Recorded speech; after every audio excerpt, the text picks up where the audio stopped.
afternoon, you little sweethearts. It's Miss Amy.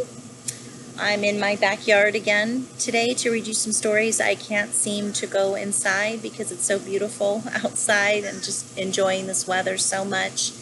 And this is a book about nature. It's a really beautiful story called Encounter. It shows how we're all really connected to nature. And I just thought it was a beautiful book. I love the illustrations. Sun rose to light all creation. He woke seagull and mouse from their nests. He coaxed mosquito from a long blade of grass. He chuckled as crab retreated inside her shell. When the coastline buzzed with life, Sun woke the two-leggeds with a burst of light.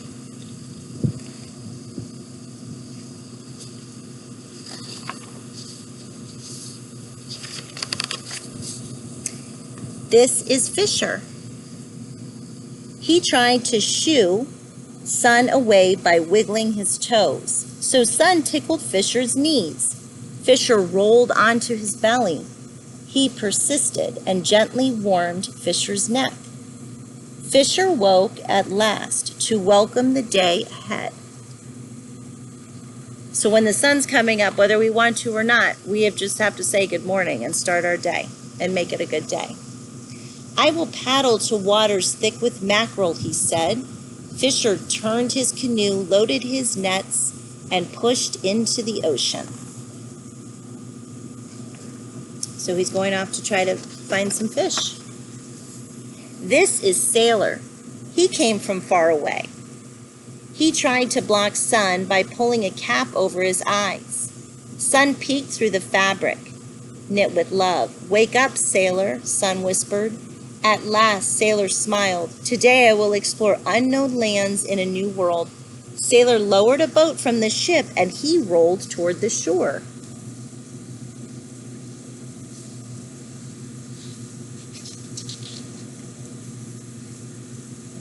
So Fisher is in a canoe, and this sailor is on a big ship, and then he gets in his rowboat for a smaller trip. Sun had not traveled far when Fisher and Sailor paddled into the same bay. Fisher knew the bay like the curve of his fingernail, but he did not know Sailor. Am I dreaming? Fisher wondered. He rubbed his eyes, and Sailor remained. Sailor was puzzled too. Perhaps these lands are not so new. Both Sailor and Fisher hesitated, but the tide did not pause. It nudged them inland. In courage, they pulled their boats onto the same rocky shore. So here are two strangers, two men that live very different lives, and they both got on a boat, and they're sharing the same water, connected by the same water, and whether they want to or not, the tide is pushing them to the same place. And that happens to us a lot of times in life too. With his canoe secure, Fisher greeted Sailor. "Quee, quee!" Fisher watched Sailor's eyes open wide like a jellyfish.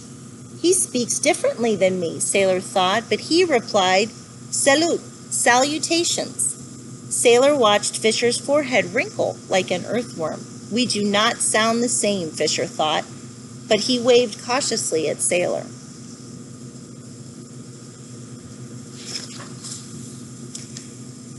"You are not so different," squawked the seagull who flew overhead. "You both cast long shadows."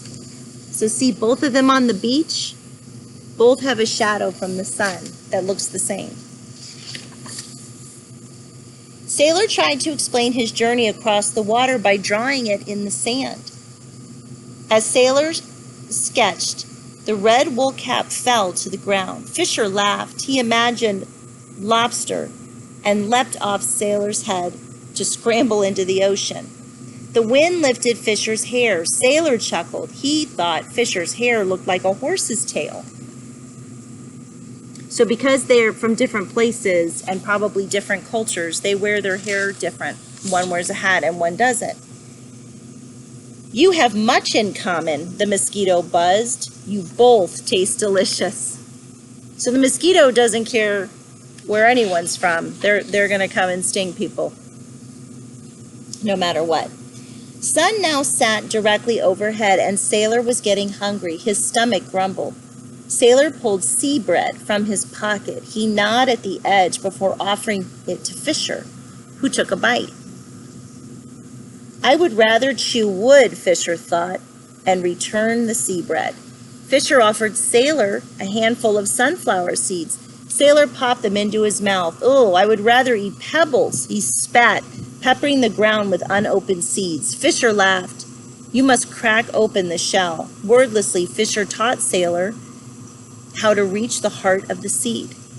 So without even speaking the same language, Fisher taught the sailor how to open up those seeds, because if you just eat the sunflower seed itself, they're not good, but inside is the good part.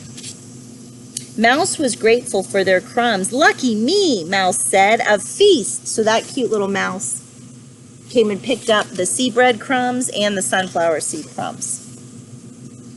Sun blazed west. Sailor saw sweat beading on Fisher's chest. Does he not burn? Sailor wondered. He's almost bare. Fisher watched the sweat race down Sailor's temples from underneath his cap. Is he not boiling? Fisher wondered. He is heavily dressed. Fisher pointed at the waves, and Sailor beamed. Together they jumped in. So they were both warm and both couldn't wait to get in that beautiful water to cool off. Crab woke briefly to admire both swimmers. What fine figures, Crab thought. They each found a shell to suit them. So the crab thinks that their clothes, even though they're different, are their shells. Sailor and Fisher returned to the shore, where whistling in the bay alerted them that 2 beluga whales had come into play. Fisher whistled back. Sailor, too. I can't really whistle. That's about as good as it gets. They chased the whales along the shore. Good game. You'd make a strong pod, the belugas bellowed, and disappeared beneath the sparkling waves. There's Fisher and Sailor up there, and look how massive those whales are. They're so beautiful. Absolutely beautiful. Before the sun fell, Sailor and Fisher parted with a sleepy smile. Fisher set up camp. He unrolled a cedar mat under his canoe. Fisher placed tobacco into the fire. He prayed for another friendly encounter, and he lay down to rest. So Fisher's staying. He's just going to camp there. Sailor returned to his ship. He pulled his straw mat out onto the deck. Sailor wished on a star for fewer chores and another chance to meet Fisher before the long journey home. So they made a new friend out there. Moon watched Sailor and Fisher fall asleep. She shone on their 10 fingers, on their 10 toes. Moon listened to their 2 hearts beat. Ba-boom, ba-boom. She heard the beauty of all living things.